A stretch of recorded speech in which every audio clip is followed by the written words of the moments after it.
varētu domāt, ka nē. Par šiem notikumiem šodien saruna ar Borisu Cilēviču, ar Politiskās apvienības par cilvēktiesībām vienotā Latvijā Saeimas frakcijas deputātu, vai kā Jānis Jurkāns ir izteicies čempionu cilvēktiesību jomā. Labdien, Cilēvičs kungs! Labdien! Un sāksim ar plānu, kura īstais mērķis man šķiet varbūt nav joprojām izteikts vārdos. Jūsu frakcija ir izstrādājusi projektu deklarācijai, kas paredz atzīt, ka Kārļa Ulmaņa vadītais apvērsums 35. gada 34. gada 15. maijā ir bijis noziegums pret satversmi.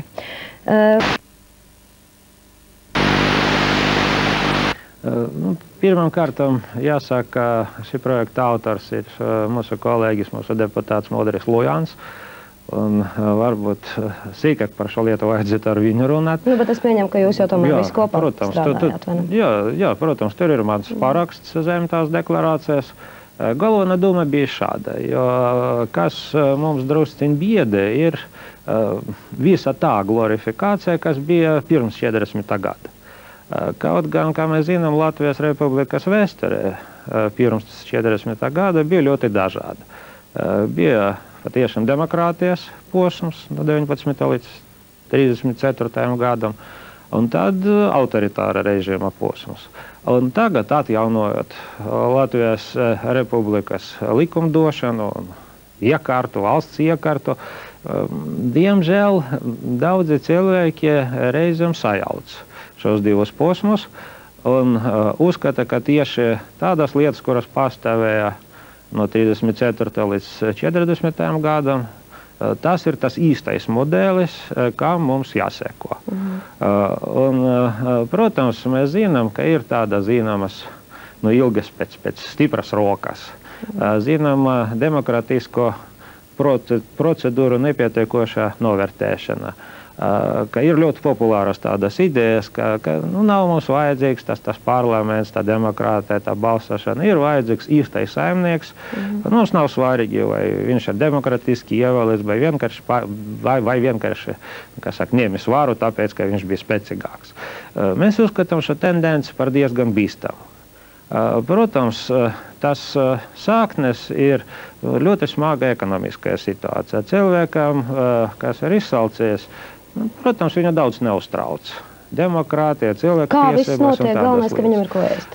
Jā, un kā tas tiks nodrošināts, kas saka, viņu patiešām neinteresē. Un šī tendence ir diezgan bīstama. Un tāpēc mēs arī piedāvājam šo deklarāciju, šo projektu, jo mēs domājam, ka būtu ļoti būtiski saukt lietas īstajā vārdā.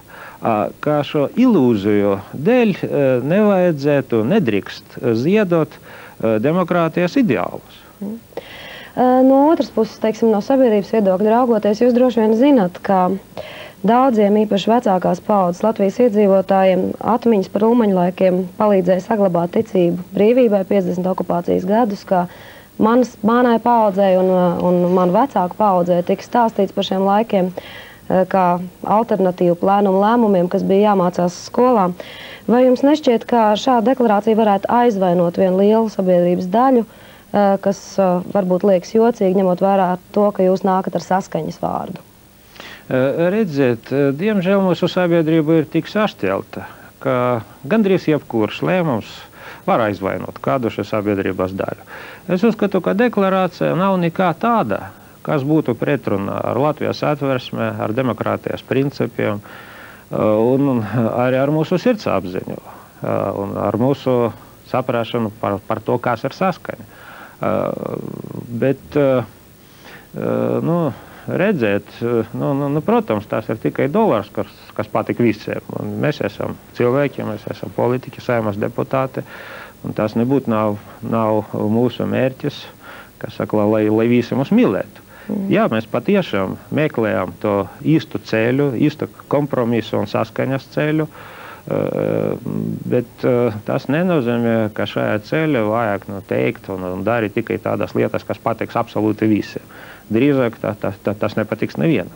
Un īstais kompromiss ir būtībā tāds lēmums, kas neapmierina nevienu, un tieši tāpēc visi var uz to vienoties. Mēs varam atcerēties ļoti daudzus piemērus mūsu likumdošanā. Tas pats pilsonības līkums, kas būtībā, es domāju, ka ļoti maz bija to cilvēku Latvijā, kam viņš patika, bet tas patiešām bija tāds varbūt mazākais ļaunums. Un šeit es,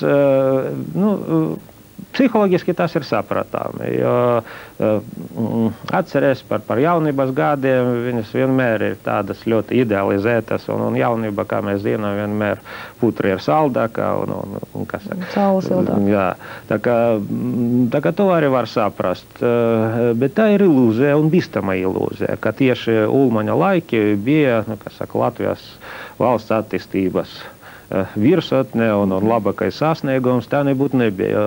Tomēr demokrātija, politiska demokrātija un cilvēka tiesību ievērošana, tas ir ļoti būtiska uzplaukuma sastāvdaļa, vismaz skatoties no mūsdienu viedokļa. Un es domāju, ka būtu jādara viss, lai novērstu šīs bīstamas ilūzijas sekas mūsdienu politiskajā dzīvē un arī sabiedrības dzīvē. Labdien, Māra, jums vārds. Jā, man ir tāds jautājums.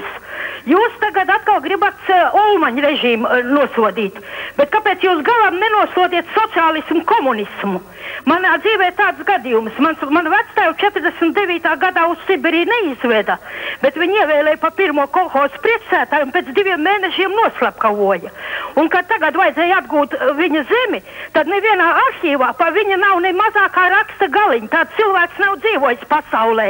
Tātad vispirms nosodiet tos mežonīgākos režīmus un tad ķerieties pie cita klāt. Paldies. Cik es zinu, sociālisma un komunisma režīms ir jau nosodīts, ir jau vairāki dokumenti, kurus pieņema Latvijas Republika Saeimu, un manuprāt, vēl vienu deklarāciju pieņemt šajā ziņā, tas, var to, protams, darīt, bet praktiskas iegas tam nav. Es gribu uzsvērt, ka tieši tāpēc, ka Ulmaņa režīms, kurš nebija demokratisks, tas joprojām tiek glorificēts un tiek uzskatīts par ļoti labu pāraugu, tieši tāpēc tas ir bīstami, tieši tāpēc mēs to ierosinājām. Kas attiecas uz jūsu personisko likteni? Ziniet, ir ļoti daudzi cilvēki, kuri cietušies, jums ļoti jūtu līdzi. Es domāju, ka jebkura ģimene var atcerēt šādus piemērus. Un, tāds ir mūsu laikmets. Turpinot šo jautājumu, no vienas puses jūs prasat atzīt Kārli Ulmani par noziedznieku un attaisnot nevainīgi sodītos. No otras puses jūsu politiskā apvienība nav publiski izteikusi savu attieksmi pret Alfrēdu Rubika, jau slavenajiem izteicieniem televīzijā par to, ka Staļins ir bijis gluži labs no dažām pusēm skatoties. Vai jums tas nešķiet dīvaini, ja jūs piekrītat? Nē, es personiski tam nepiekrītu, un mūsu apvienības programmā jūs neko tam līdzīgu neatradīsiet. Redzēt... Bet Rubiks ir jūsu seja. Piedodiet? Rubiks bija jūsu seja pirms vēlēšanām. Viņš bija apvienības koordinators. Tas nenozīmē, ka tieši viņš bija pilnvarots būt mūsu seja.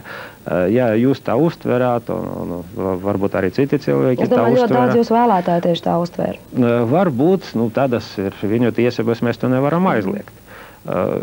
Es gribu pasvietrot, ka mūsu apvienība nepilnvaroja Rubiku izteikties šajā jautājumā apvienības vārdā. Un tas nebūtu nav apvienības vai frakcijas vai dažu deputātu pozīcija. Es personiski, protams, tam nekāda gadījuma piekrist nevaru.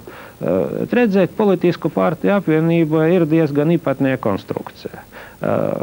Jūs zināt, ka 4 partiju programmas, kuras ietilpst šajā apvienībā, atšķirās daudzos punktus. Un tas, protams, mums nebija viegli saskaņot viedokļus dažādas jautājumus, veidojot priekšvēlēšanu programmu. Tas mums izdevās vairākumā strīdīgus punktus. Dažas pretrunas palika neatrisināti, un šie jautājumi vienkārši netika iekļauti mūsu priekšvēlēšanu programmu.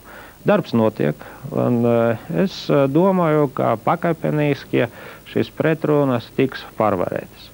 Šajā situācijā nozīmē, ka tieši priekšvēlēšanu programma mums visiem ir saistoša. Ārpus šīs programmas ir zināma brīvība izteikties dažus jautājumus. Godīgi sakot, man šķiet, ka te notika kāds pārpratums, jo man personiski šķīta un joprojām šķiet, ka Rubiks vairs nav tas Rubiks, kāds viņš bija pirms vairākiem gadiem. Ka viņš ir neapšaubāmi ļoti gudrs cilvēks, un viņš nav, teiksim, karotais ar veidzirnavu. Viņš ir reāli domājošs politiķis, un tāpēc viņš nevar nesaprast, ka komunisma laiki ir beigušies, un viņš nevar to nezināt. Tāpēc man šie izteikumi rada vienkārši izbrīnu, un es to uztveru kā kaut kādu pārpratumu. Man nebija iespējas par to parunāt ar Rubiku pašu, kad šis skandāls sākas. Bet, protams, ka es ļoti labi sapratu, ka mūsu politiski oponenti izmantoja un izmantos turpmāk arī šo iespēju, lai, kā saka, piedēvēt šādu nostoju visai mūsu apvienībai. Es domāju, ka katram objektīvam cilvēkam ir skaidrs, ka tā tas nav. Tas ir politiski ļoti izdevīgi saukt mūs visus par ekskomunistiem. Kaut gan paskatīties, kāda frakcija ir vairāk bijuša komunistu vai augstāk stāvošu personu šajā komunistiskajā režīmā. Es domāju, ka mēs nekādā gadījumā šeit nebūsim pirmā vieta. Karpačkungs, labdien, jums vārds. Labdien! Man ir jautājums kungam. Ziniet, parasti šādas te ulmaņa, tur režīma kritikas un vispār, jo tas tiek radīts, lai novērstu uzmanību no galvenā. Es uzskatu, ka ir uzpūsta problēma. Ja? Jautājums konkrēti tāds. Kāds jūsu apvienībai ir, teiksim, programma? Tieši jūs ļoti labi zināt, ka lielākā daļa Latvijas tautas ir zem nabadzības līmeņa. Kā jūs domājat risināt šo problēmu? Nevis kaut kādas tādas teorētiskas problēmas, kas parasti tiek radītas tāpēc, lai novērstu uzmanību no galvenā. Paldies! Paldies! Jā, protams, es jums piekrītu, ka šī problēma ir pirmajā vietā un rūp daudz lielākam cilvēku skaitam, nekā varbūt kaut kādi politiski vērtējumi. Redzēt, tomēr viss ir ļoti cieši saistīts. Un es domāju, ka mūsdienu Eiropā valsts nevar panākt ekonomisku uzplaukumu, kamēr mēs nodrošināsim demokrātiju un cilvēka godu un pašcieņas ievērošanu, katra cilvēka cieņas un pašgoda ievērošanu mūsu pašu sabiedrību. Kas attiecas uz mūsu konkrētu programmu? Mēs šajā ziņā uzsveram darba vietu radīšanu pirmam kārtam. Tas bija ierakstīts arī mūsu priekšvēlēšana programmā, tāpēc mēs visnotaļ atbalstām ministru prezidenta Kristopāna nostāju šajā jautājumā un esam gatavi piedalīties un atbalstīt valdību visas konkrētas soļus šajā virzienā, neskatoties uz to, ka mēs esam opozīcijā. Daudzos jautājumos mūsu viedokļi ir tuvi arī mūsu kolēģiem no sociāldemokrātu frakcijas. Mēs arī iestājāmies par, tagad ļoti, pamatvilcienus runāju, jo iedziļināties detaļas tas, varbūt būtu pārāk garlaicīgi. Tajos jautājumos, kas ir saistīti ar pensijām un pabalstiem un šajos sociālos jautājumus, mums gan mūsu priekšvēlēšanu programma, gan mūsu likuma projektos tas ir atspoguļots, mums ir vairāki konkrēti priekšlikumi šajā jautājumā. Mēs uzskatām, ka līdzekļus varētu sameklēt, ka par budžetu, un tagad, mūsu analītiķi nodarbojas ar šī gada budžeta pētīšanu, un acīm redzot, mēs arī iestāsimies par to, lai samazinātu izdevumus, valsts aparāta uzturēšanai. Mēs uzskatām, ka mēs pārāk daudz naudas tērējam ministriju ierēdņiem, un tur faktiski neviens nezina, cik daudz reāli pietiekoši augsti stāvošie un pat netik augsti stāvošie ministriju ierēdņi saņem, un mēs pievērsām uzmanību arī šim jautājumam. Mēs arī iestājāmies par to, lai samazinātu izdevumus aizsardzībai, jo faktiski, lai paceltu mūsu armiju līdz tādam līmenim, kas ir nepieciešams, lai tas atbilstu NATO prasībām. Mums jāsamaksā par to ar mūsu pensionāru dzīvībām. Mums tas jāsaka pilnīgi atklāti. Un, protams, mēs šādai nostāju piekrist nevaram. Mums ir zvans no Alūksnes. Labdien! Halo! Atkārtotāji! Lūdzu, lūdzu! Pileviečs kungs, Jā, viens jautājums tāds jums ir. Kas ir lielākais slepkava pasaulē pēdējā laikā bijis gadsimtā? Stalins, Hitlers, Mao Zeduns vai Ulmanis? Un ciki Ulmaņa laikā represēti, izsūtīti un koncentrētas nometnēs miruši? Tas ir viens, jā. Un otrs, kādā valodā Latvijā jārunāja? Latviešam saprotamā valodā vai svešvalodā? Viss. Paldies! Kas attiecas uz jūsu pirmo jautājumu, redziet, man negluži patīk salīdzināt slepkavas. Protams, ka Ulmaņa režīms nebija demokratisks, bet to mēs nesaucam arī par totalitāru. Jā, tas nebija asiņains režīms, jo patiešām tur gan navesodu nebija un tā tālāk. Kaut gan bija cilvēki, kuri bija represēti, kuri bija ieslodzīti, nepelnīti bez noziegumiem. Tas, ka Hitlers, Stalins vai Mao Zeduns ir lielākas slepkavas, vai tas nozīmē, ka mums nevajadzētu nosodīt arī Ulmaņa izdarīto. Es domāju, ka tas nav arguments, ka bija vēl sliktākie. Jā, un vēsturē tas nosodīja, protams. Tā kā nedomāju, ka tas varētu būt nopietns iebildums pret deklarācijas pieņemšanu. Kas attiecas uz valodu jautājumu, pirmkārt, es gribētu atzīmēt, ka bez jūsu minētas valsts valodas un svešu valodām Latvija ir vēl trešā kategorija, tas ir minoritāšu valodas. Tas ir valodas, kuras ir dzimtas tām etniskām nacionālām grupām, kuras dzīvo Latvijas teritorijā. Kādā valodā jārunā? Es domāju, ka daudzas valodas jārunā. Tas ir atkarīgs no situācijas.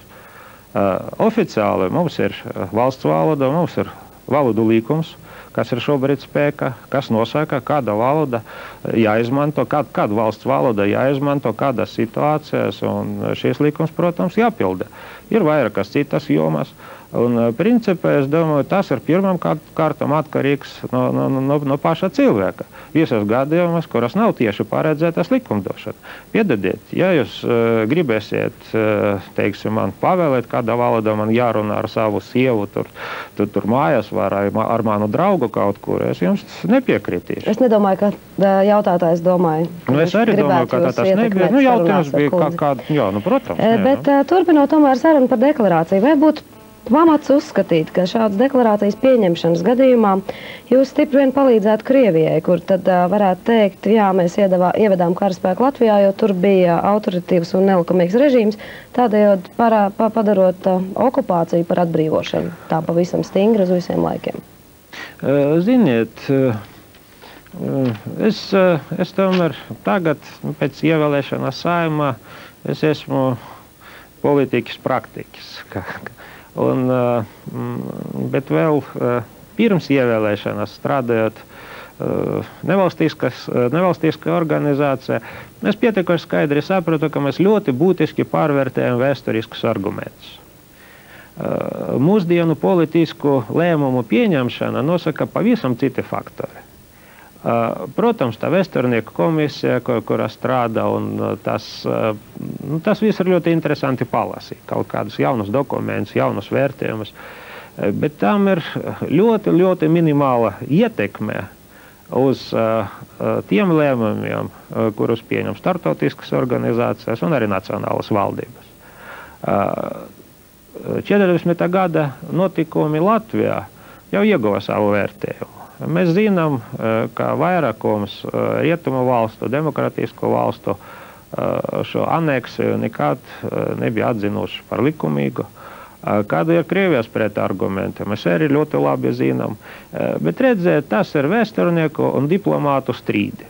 kam ir ļoti minimāls sākars, es vēlreiz pasvitru ar praktisku politiku. Praktiskajā nozīme, tas nav nekādas praktiskas nozīmes. Politiski, jā, tas faktiski jūs, varbūt ne jūs, bet kad mūsu politiski oponenti var mums pārmest, it kā mēs piespēlējam kaut kādus labus argumentus Krievijai, tā nebūtu nav. Mēs nestrādājam uz Krieviju, mēs strādājam mūsu vēlētāju intereses un Latvijas intereses. Latvijas laba. Vēlreiz pasvitruju, mēs uzskatām, ka tā Ulmaņa režīma glorifikācija tā ir ļoti bīstama tendence. Ja Latvijai draud autoritarisms, un šādi draudi neapšaubāmi pastāv, es nesaistītu šos draudus, teiksim, ar sociālismu vai komunismu restaurācijas iespēju. Tas nav iespējams.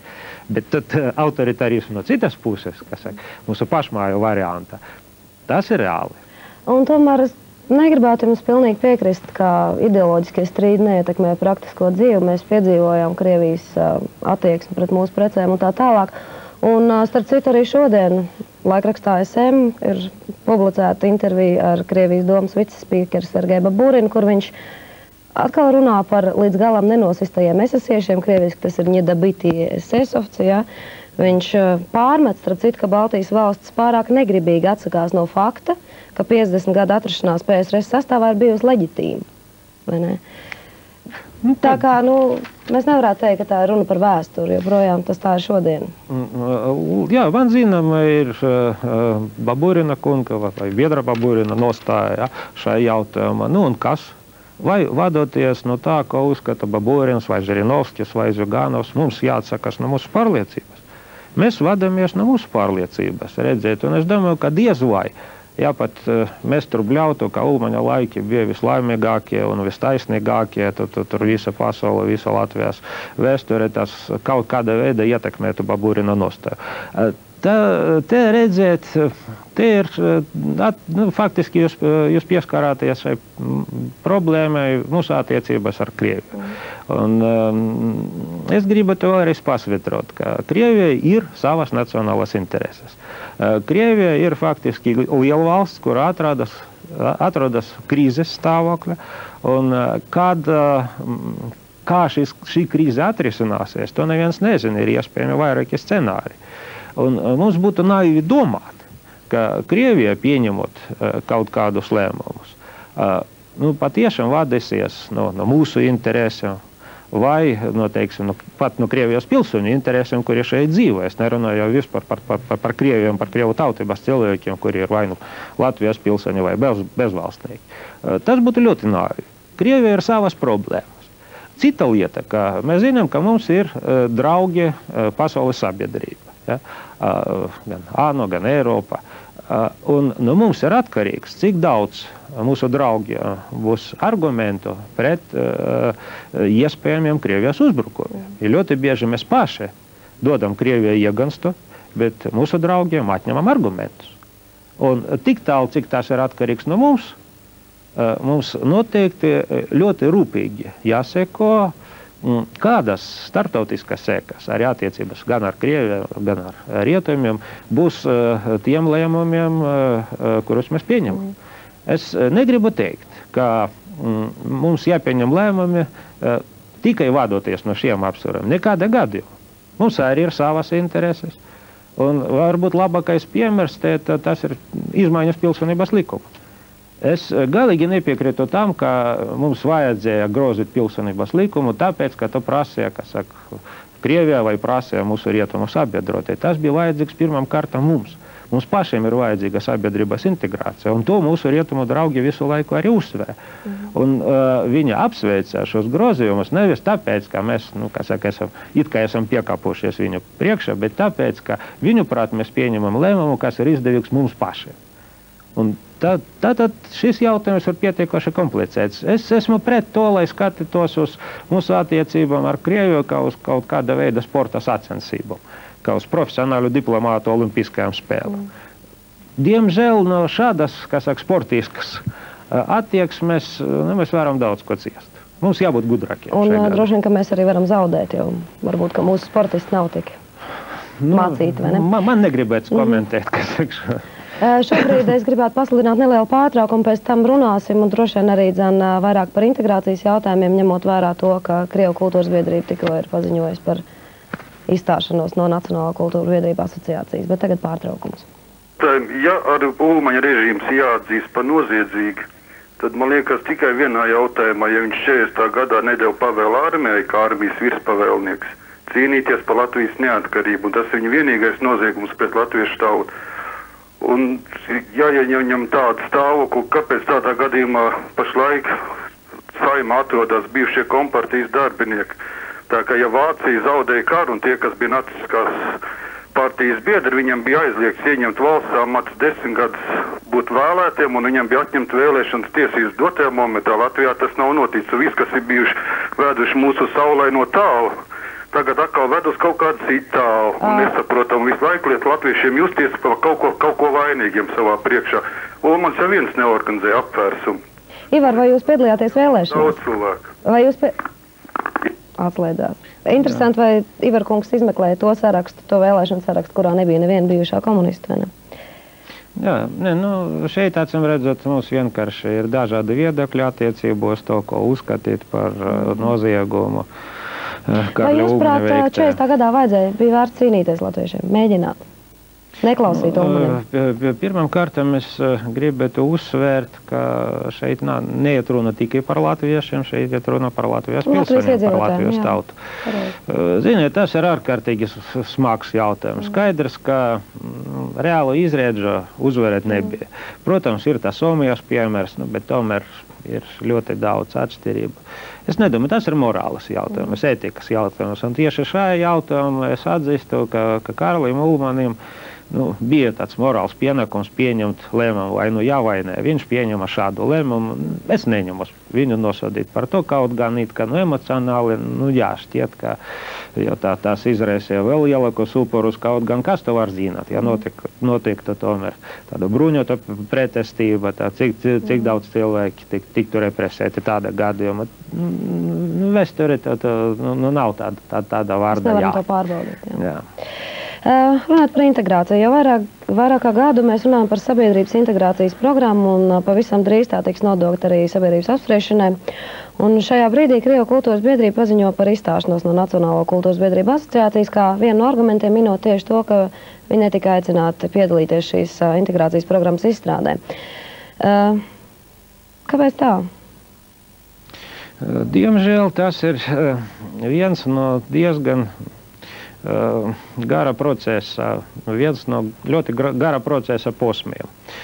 Jā, es visnotaļ apsveicu faktu, ka šī integrācijas programma tiek izstrādāta vai tika izstrādāta, bet man negluži patīk veids, kā tās tika darīts. Es esmu prezidenta Tautību konsultatīvās padomes loceklis, bet šis padomes darbība arī atspoguļo ļoti lielas problēmas šajā jautājumā.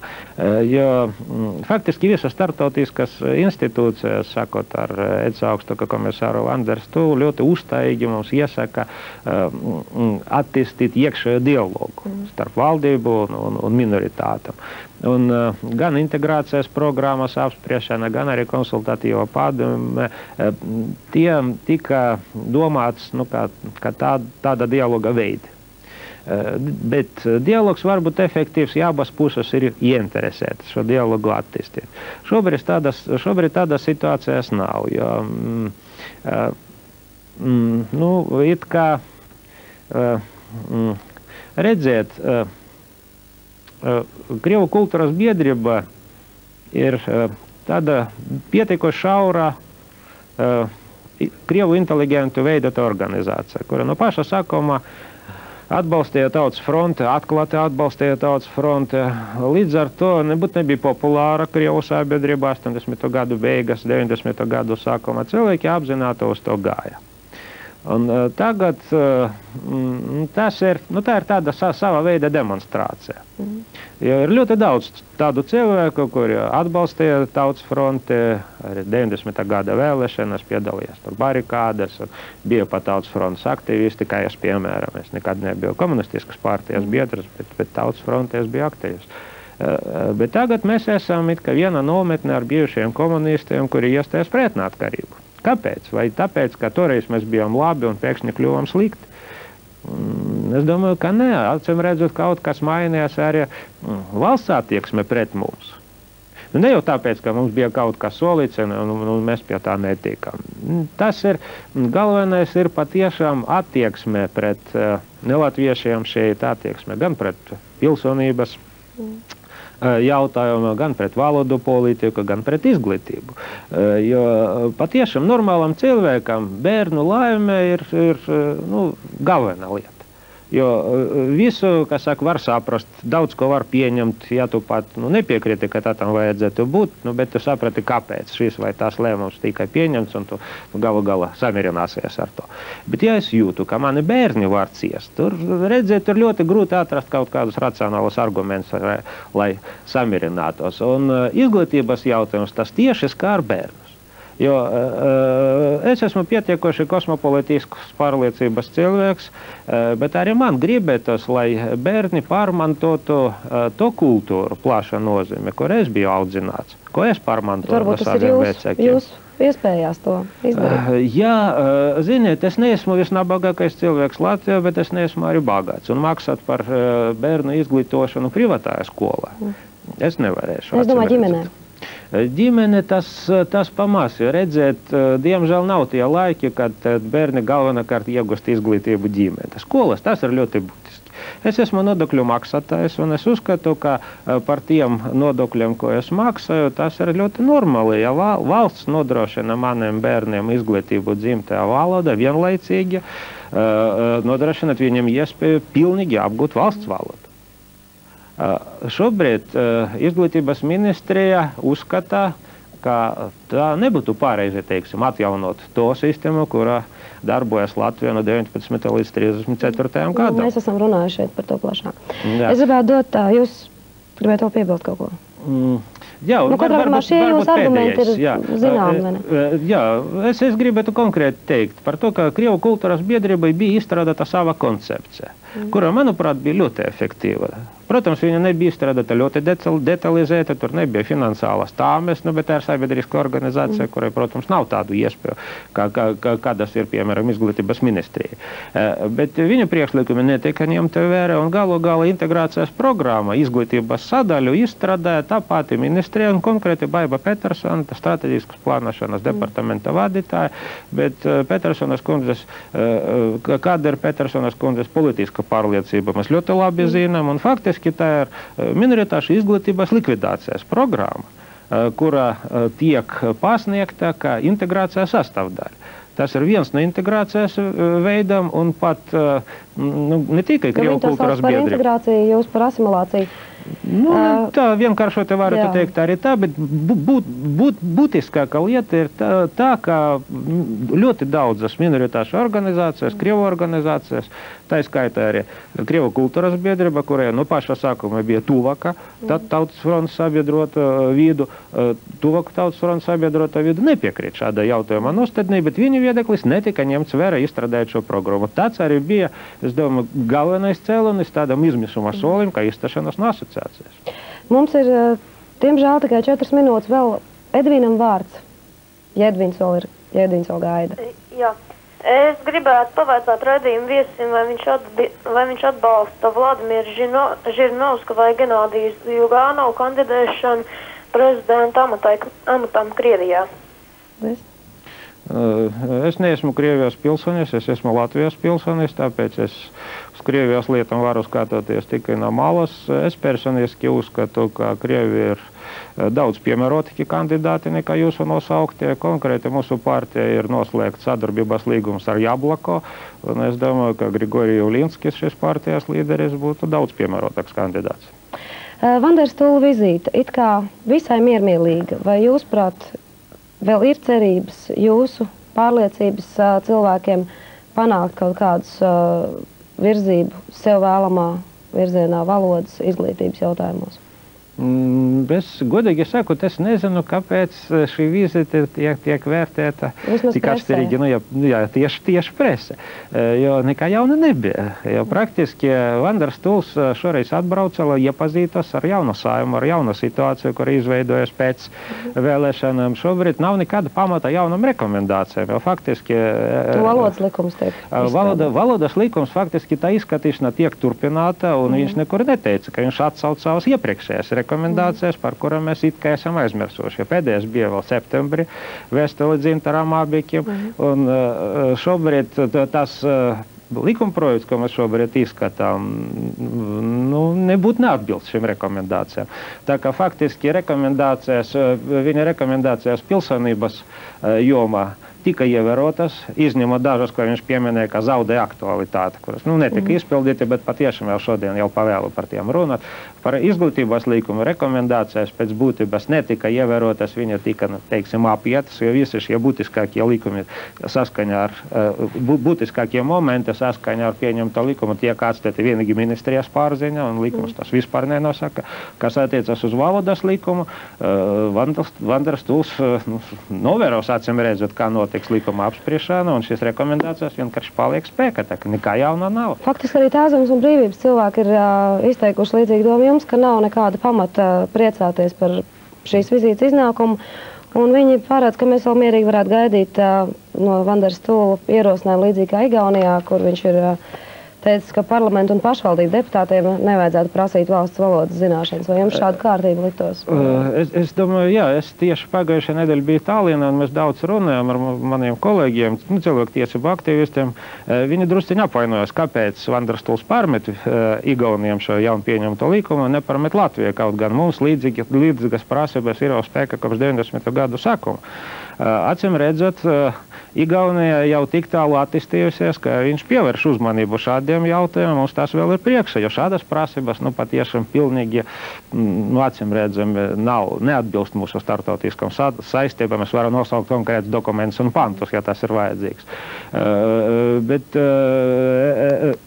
es vienkārši gribētu pasvietrot, ka, manuprāt, tas ir aplāmi. Vērtēt Vandars Tula vizīti, kontaktus ar Vandars Tulu tiešajos terminos, vai priecāties, vai nepriecāties. Tas nav sacensības, tas nav sports, tā ir sadarbība. Vandars Tuls tas ir Eiropas pilnvarots pārstāvis, kurš izsaka mums Eiropas nostāju, kurš skaidro mums, pēc kādiem noteikumiem dzīvo mūsdienu Eiropa, kurai mēs gribam pievienoties. Tā ir sadarbība. Radoša sadarbība. Mums nevajadzētu apvainoties vai priecāties par to, ka redzi, tagad viņš neteica to vai to vārdu, mums vajag mācīties no Vandars Tula. Tas ir tas mesiķis, kas saka, tas ir mums, tas vēstījums, ko mums dod tā Eiropa. Pēdējais jautājums. Mesiķi nāk arī no Saeimas nama, un runājot par valodas lietošanu parlamentā, ir diezgan daudz dzirdēts, ka jau šobrīd ir tā, ka ar vairākiem jūsu frakcijas deputātiem normāli sazināties ir iespējams tikai krievu valodā, vai tā ir tiesa? Es nedomāju gan. Visiem mūsu deputātiem ir valodas atestācijas apliecības uz trešu pakāpe. Bija tāds gadījums, kad viens no mūsu kandidātiem bija izsvitrots no sāraksta, tā sieviete, kurā arī bija apliecība, bet valodas inspektors, valsts valodas inspektors secināja pārbaudot viņu, ka viņa faktiska zināšanas neatbilst trešajai valodai, vēlēšana komisija to izsvitroja. Es domāju, ka vismaz manā līmenī visi mūsu deputāti var sazināties. Varbūt jūs varat kādu vēl pārbaudīt, uzaicinot uz šo pārbaudi. Jā, mans valodas līmenis jūs apmierināt. Jūs man apmierini. Paldies, un es tad varbūt šādu pārbaudu arī veikšu. Paldies, Tileviča kungs, lai jums izdodas jūsu darbi. Paldies. Paldies jums, ka skatījāties. Uz redzēšanos.